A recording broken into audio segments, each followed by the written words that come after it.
Maladya na buntag sa ating tanan. Siyempre, ato ninaan na ito mga bossing, oh. Sa ato pagtahod, sa ato former congressman,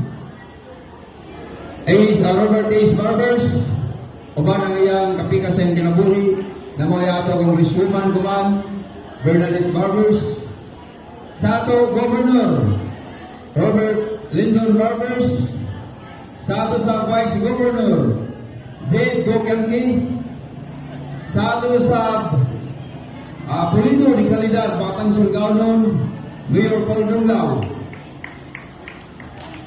Ang ato sa Vice Mayor, Alfonso Pons Casura.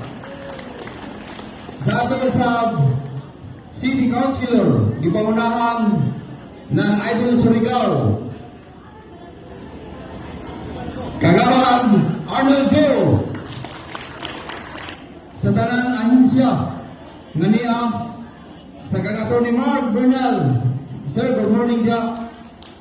Sa tanang bisita na ini kuman, maladyaw na buntag sa ato tanan.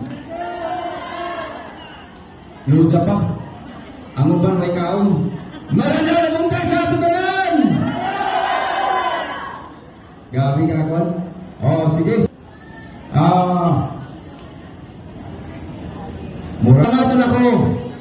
Dako nga ini na usab kuman ani kaupat nato na People's Day. Oh. Ikaupat katuig nato na People's Day diri sa Barangay Sabang.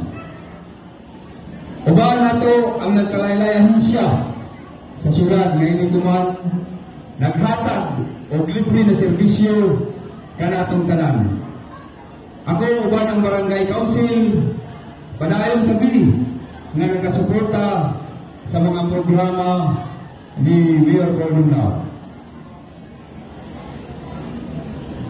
Tuwod ang sa mga ninyo sa pagpasalamat sa atong mga lideres sa paghatag ng daghang proyekto diri sa ato sa Barangay Sabang.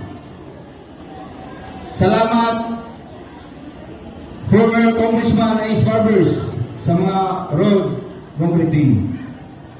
Salamat sa Congresswoman Bernadette Barbers. Salamat sa Governor Robert Lyndon Barbers. Salamat Mayor Paul Dunglao. Salamat sa Vice Mayor Alfonso Pons Casura sa mga proyekto na inyo gihatag diri kanamo. Manginaot kami nga unta na aduna pay daghan moabot ng mga proyekto diri sa Barangay Sabang. Siguro ko dili na ako taason o dili na kantawon ko maradaw buntag, abanti Surigao, abanti Barangay Sabang.